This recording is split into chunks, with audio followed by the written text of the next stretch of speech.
નમસ્કાર મિત્રો, તમારું અમારી ચેનલમાં દિલથી સ્વાગત છે। આજે આપણે આ વિડીયોમાં જાણીશું શ્રાવણ મહિનાના મહત્વ વિશે। શ્રાવણ મહિનો ખાસ કેમ છે? ભગવાન શિવજીએ શ્રાવણ મહિનાના દરેક દિવસને પર્વ કહ્યું છે। સનત કુમારને આ મહિનાનું મહત્વ જણાવ્યું હતું। ભગવાન શિવને શ્રાવણ ખૂબ જ પ્રિય છે, એટલે આ મહિનામાં શિવ પૂજાનું ખૂબ જ મહત્વ છે। શ્રાવણનો દરેક દિવસ ખૂબ જ ખાસ હોય છે। સોમવારથી રવિવાર સુધી દરરોજ કરવામાં આવતી શિવ પૂજાથી અલગ અલગ શુભ ફળ મળે છે। આ મહિને દર બીજા ત્રીજા દિવસે કોઈ શુભ તિથિ, તહેવાર અને ઉત્સવ હોય છે, એટલે ગ્રંથોમાં શ્રાવણ મહિનાનો પર્વ પણ કહેવામાં આવ્યો છે। શ્રાવણનો દરેક દિવસ પર્વ હોય છે। ભગવાન શિવજીએ બ્રહ્માજીના પુત્ર સનત કુમારને જણાવ્યું કે શ્રાવણ મને ખૂબ જ પ્રિય છે। શિવજી કહે છે કે શ્રાવણ મહિનાનો દરેક દિવસ એક પર્વ છે। આ મહિનાની દરેક તિથિએ વ્રત કરવામાં આવે છે। આ મહિનાના એક દિવસમાં પણ સંપૂર્ણ વિધિ વિધાન અને ભક્તિથી વ્રત કરી લેવાના આવે તો તે પણ મને ખૂબ જ પ્રિય લાગે છે। શ્રાવણ મહિનાના મહત્વને સંપૂર્ણ રીતે જણાવવા માટે બ્રહ્માજીના 4 મુખ, ઇન્દ્રની 1000 આંખ અને શેષનાગની 2000 જીભ બની છે। ધર્મગ્રંથોના જાણકાર પુરીના ડૉક્ટર ગણેશ મિશ્રના જણાવ્યા પ્રમાણે દ્વાદશસ્વપી માસેષુ શ્રાવણો મેળતી વલ્લભઃ શ્રવણાર્હ યન્માહાત્મ્યમ તેનાસો શ્રાવણો મતઃ શ્રવણક્ષ પૌર્ણમાસ્યામ તતોડપી શ્રાવણઃ સ્મૃતઃ યસ્ય શ્રવણ માત્રેણ સિદ્ધિ શ્રાવણોડપ્યતઃ। શ્લોકનો અર્થ: ભગવાન શિવ કહે છે કે બધા મહિનામાં મને શ્રાવણ ખૂબ જ પ્રિય છે। તેનો મહિમા સાંભળવા યોગ્ય છે, એટલે તેને શ્રાવણ કહેવામાં આવે છે। આ મહિનામાં પૂનમના દિવસે શ્રવણ નક્ષત્ર હોય છે। આ કારણે પણ તેને શ્રાવણ કહેવામાં આવે છે। આ મહિનાનો મહિમા સાંભળવાથી જ સિદ્ધિ મળે છે, એટલે પણ શ્રાવણ કહેવામાં આવે છે। દેવી પાર્વતી, ઋષિ માર્કંડેય અને સમુદ્ર મંથન સાથે જોડાયેલા શ્રાવણ। નંબર 1, દેવી પાર્વતીએ યુવાવસ્થામાં શ્રાવણ મહિનામાં કશું જ ખાધા કે પીધા વિના કઠોર વ્રત અને તપસ્યા કરી હતી।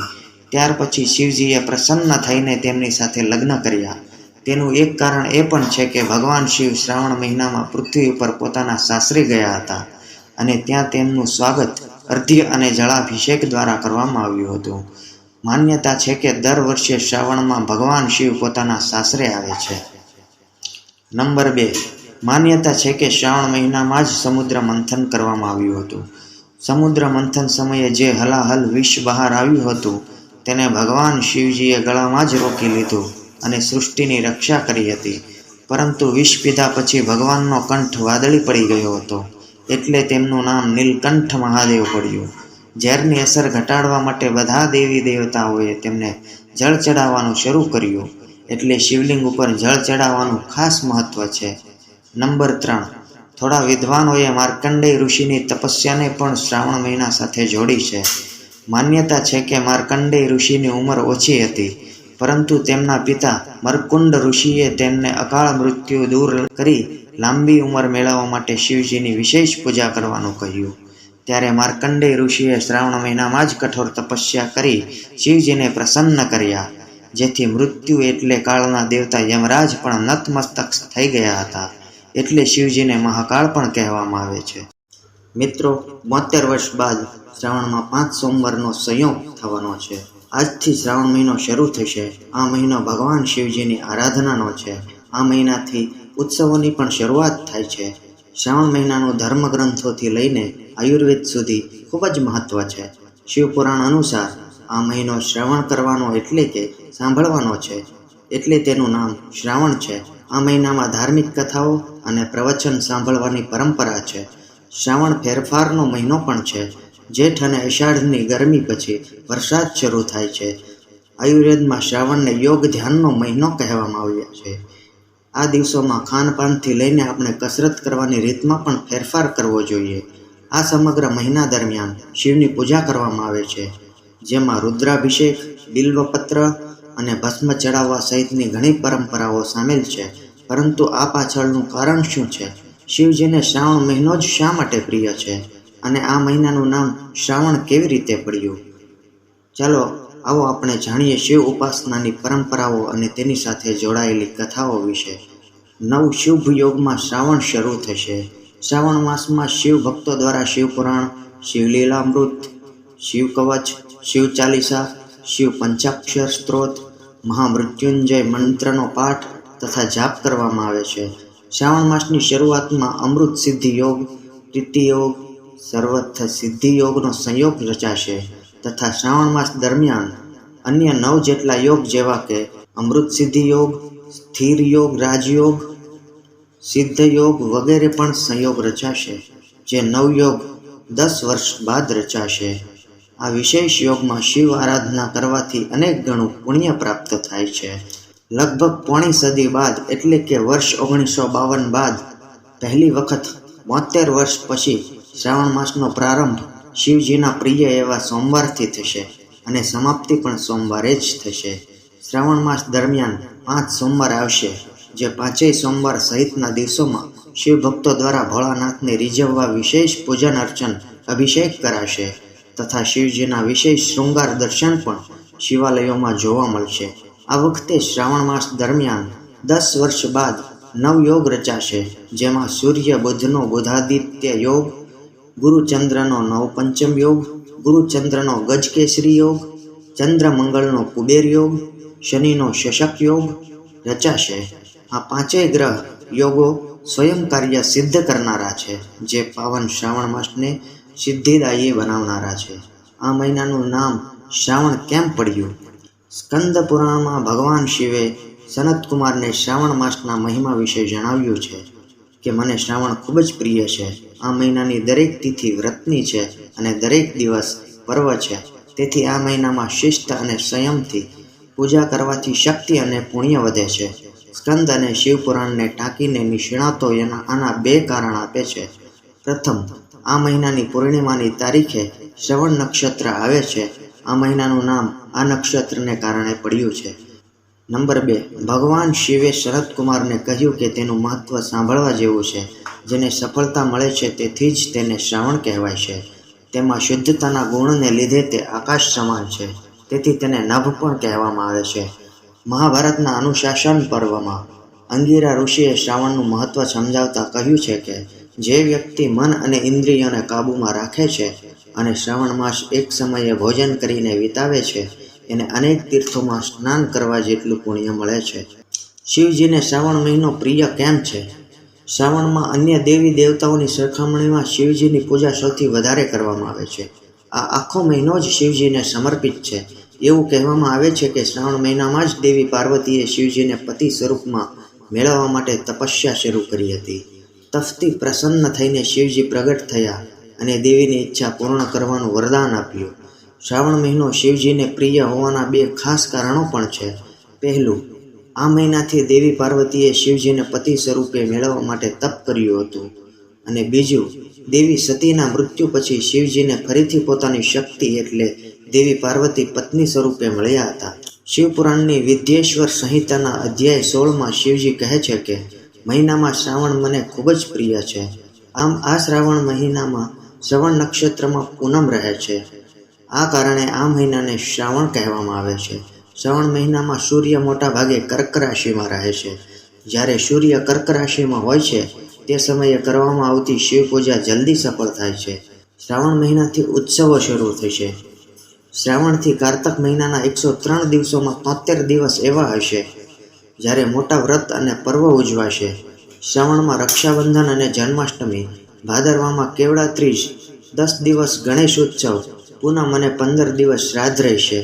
આસો મહિનામાં 9 દિવસ નવરાત્રિ, દશેરા, શરદ પૂનમ, કડવા ચોથ, પુણ્ય નક્ષત્ર, 5 દિવસ દિવાળી, દેવ ઉઠી એકાદશી ઉજવાશે. કારતક મહિનામાં દેવ દિવાળી ઉજવાશે. આ પર્વ સાથે જ ચારેય મહિનામાં એકાદશી, ચોથ, પ્રદોષ અને અન્ય ખાસ તિથિઓ પણ રહેશે. આ પ્રકારે શ્રાવણથી કારતક મહિના સુધી અનેક મોટા વ્રત અને પર્વ રહેશે. શ્રાવણમાં વ્રત ઉપવાસ કરવો સ્વાસ્થ્ય માટે કેમ જરૂરી? શ્રાવણમાં આપણા પાચન તંત્રને સ્વસ્થ રાખવા માટે ખાનપાનમાં ખાસ ધ્યાન રાખવું. આ મહિનામાં વ્રત ઉપવાસ કરવા જોઈએ. અઠવાડિયામાં ઓછામાં ઓછો 1 દિવસ અનાજ છોડીને માત્ર ફળાહાર કરવો જોઈએ. મોટા ભાગે લોકો શ્રાવણના દરેક સોમવારે ઉપવાસ રાખે છે. આયુર્વેદના ગ્રંથ ચરક સંહિતાના સૂત્રસ્થાનમ અધ્યાયમાં વ્રત ઉપવાસ અંગે ઉલ્લેખવામાં આવ્યું છે.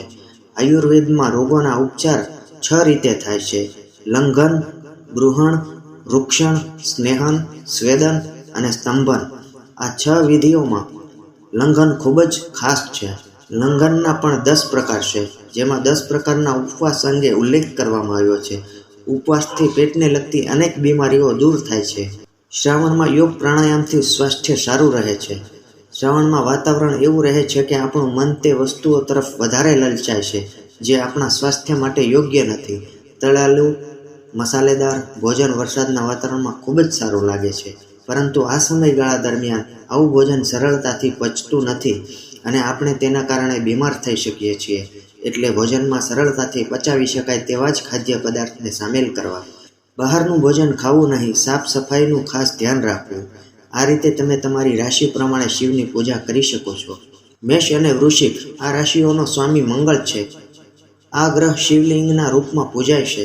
આ રાશિના લોકોએ ભગવાન શિવને દહીંનો અભિષેક કરવો જોઈએ અને લાલ ગુલાલ અને મસૂરની દાળ ચડાવવી જોઈએ. વૃષભ અને તુલા રાશિ. આ રાશિનો સ્વામી શુક્ર છે. આ ગ્રહના દોષોને દૂર કરવા માટે ભગવાન શિવને દૂધ અને પછી જળથી અભિષેક કરવો જોઈએ.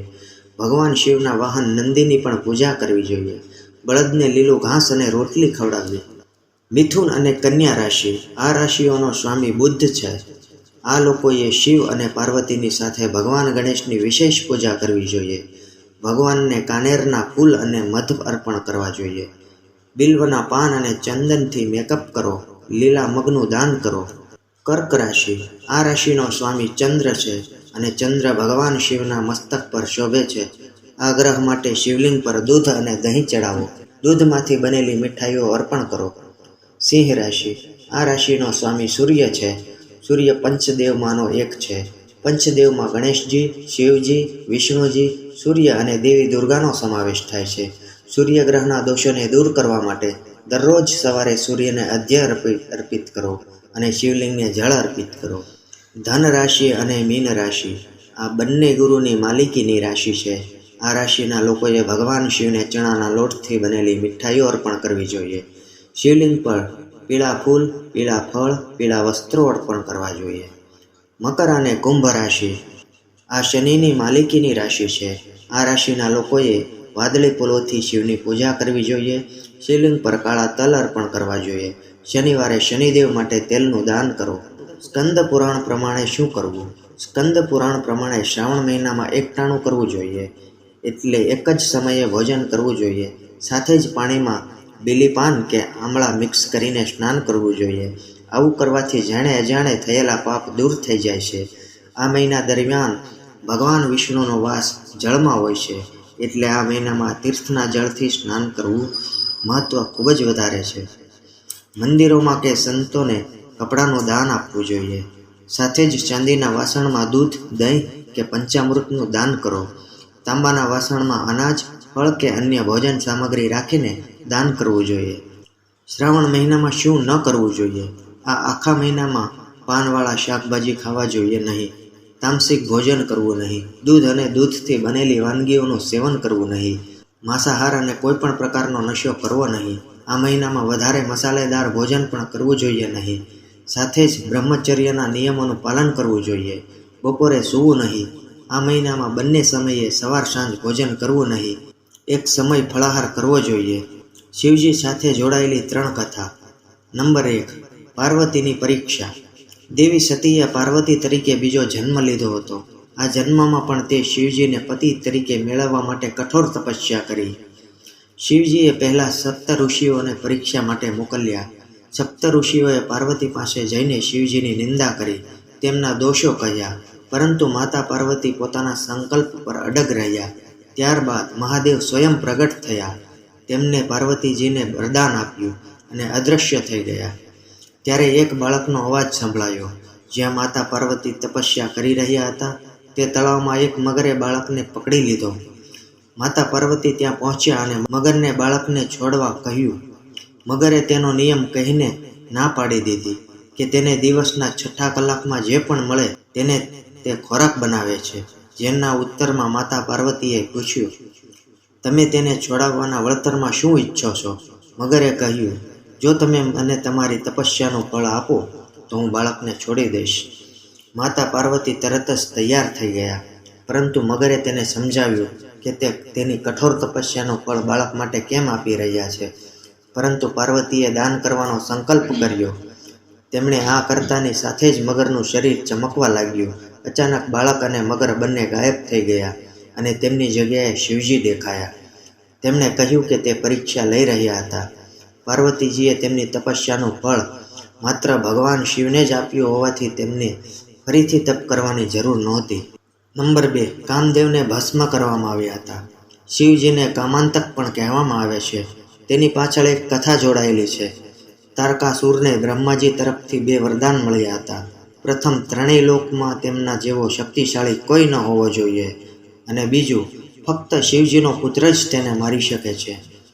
તારકાસુર જાણતો હતો કે દેવી સતીના મૃત્યુ પછી શિવ સમાધિમાં ગયા હતા, જેના કારણે શિવપુત્ર હોવાનું અસંભવ છે. વરદાન મળ્યા બાદ તારકાસુરે ત્રણેય લોક જીતી લીધા. તેમના અત્યાચારથી વ્યથિત થઈને દેવતાઓ બ્રહ્માજી પાસે ગયા. તેમને દેવતાઓને વરદાન વિશે કહ્યું કે માત્ર શિવપુત્ર જ તારકાસુરનો વધ કરી શકે છે, પરંતુ શિવજી ઊંડી સમાધિમાં છે. હિમવાનની પુત્રી પાર્વતી શિવ સાથે લગ્ન કરવા માટે તપસ્યા કરી રહી છે, પરંતુ તે પાર્વતી તરફ જોવા પણ માંગતા નથી. જો મહાદેવ પાર્વતી સાથે લગ્ન કરે અને પુત્રને જન્મ આપે તો જ આ રાક્ષસનો વધ થઈ શકે. પછી ઇન્દ્રએ કામદેવને કહ્યું કે શિવજીના મનમાં દેવી પાર્વતી પ્રત્યે સ્નેહ ઉત્પન્ન કરે. કામદેવે ધ્યાનસ્થ શિવ પર ફૂલનું બાણ માર્યું. અચાનક આ વિક્ષેપથી શિવજી ખૂબ ગુસ્સે થયા અને તેમણે પોતાની ત્રીજી આંખથી કામદેવનો નાશ કર્યો. કામદેવની પત્ની રતિએ ભગવાન શિવને તેમના પતિનું જીવન પુનઃસ્થાપિત કરવા પ્રાર્થના કરી. શિવ શાંત થયા અને બોલ્યા, કામદેવનું શરીર નાશ પામ્યું છે, પરંતુ તેની આંતરિક શક્તિ નાશ પામી નથી. કામ હવે શરીર વિહીન થઈને દરેક જીવના હૃદયમાં નિવાસ કરશે. કૃષ્ણના અવતાર સમયે તે કૃષ્ણના પુત્ર પ્રદ્યુમ્ન તરીકે જન્મશે. પછી તને તેની પત્ની બનશો. તે સમયે રતિનો જન્મ માયાવતી તરીકે થયો હતો. અશુભમાંથી શુભ થયું. નર્મદા નદીના કિનારે ધરમપુર નામનું સુંદર શહેર હતું. તેના વિશ્વનાથ નામનો બ્રાહ્મણ તેની પત્ની શુચિસ્મતી સાથે રહેતો હતો. બંને શિવ ભક્તો હતા અને તેમની પાસેથી પુત્ર મેળવવા માટે વરદાન માંગ્યું હતું કે ભગવાન શિવ પોતે તેમના પુત્ર તરીકે જન્મ લે. શિવજીના વરદાનથી તેમને એક પુત્રનો જન્મ થયો, જેનું નામ ગૃહપતિ હતું. જ્યારે બાળક 11 વર્ષનો હતો ત્યારે ઋષિ નારદે તેના હાથ તરફ જોઈને આગાહી કરી હતી કે 1 વર્ષમાં તેની સાથે કંઈક અશુભ થશે, જે અગ્નિ સાથે સંબંધિત હશે. જ્યારે માતા પિતા આ સાંભળીને દુઃખી થયા ત્યારે પુત્રએ તેમને દિલાસો આપ્યો અને કહ્યું કે તમે દુઃખી ન થાઓ, કારણ કે ભગવાનને પ્રસન્ન કરશે અને દુર્ઘટનાને ટાળી શકાશે. માતા પિતાની અનુમતિ લઈને તે શિવજીની નગરી કાશી પહોંચ્યો. ત્યાં તેમણે ગંગાના મણિકર્ણિકા ઘાટ પર સ્નાન કર્યું અને આખું વર્ષ શિવલિંગની પૂજા કરી. જ્યારે નારદ મુનિ દ્વારા જણાવવામાં આવેલા અશુભ સમય આવ્યો ત્યારે દેવરાજ ઇન્દ્ર પ્રગટ થયા અને તેમને વરદાન માંગવા કહ્યું. છોકરાએ વરદાન લેવાની ના પાડી અને કહ્યું કે તેને ભગવાન શિવ પાસેથી જ વરદાન મળશે. આ સાંભળીને ઇન્દ્રદેવને ખૂબ જ ગુસ્સો આવ્યો અને તેમણે આ છોકરાને પાઠ ભણાવવા માટે વ્રજ ઉઠાવી લીધો. બાળકે ભગવાન શિવને રક્ષા કરવા માટે વિનંતી કરી અને શિવ પ્રગટ થયા અને કહ્યું, ગભરાશો નહીં, હું તમારી પરીક્ષા કરવા ઇન્દ્રના વેશમાં આવ્યો છું. હું તને અગ્નિશ્વર નામ આપું છું. તમે દક્ષિણ પૂર્વ દિશાના રક્ષક બનશો. જે તમારો ભક્ત છે તેને અગ્નિ, વીજળી કે અકાળ મૃત્યુનો ભય રહેશે નહીં. અગ્નિને શિવનું સ્વરૂપ કહેવામાં આવે છે, જે શિવજીનું ત્રીજું નેત્ર પણ છે. જય મહાદેવ.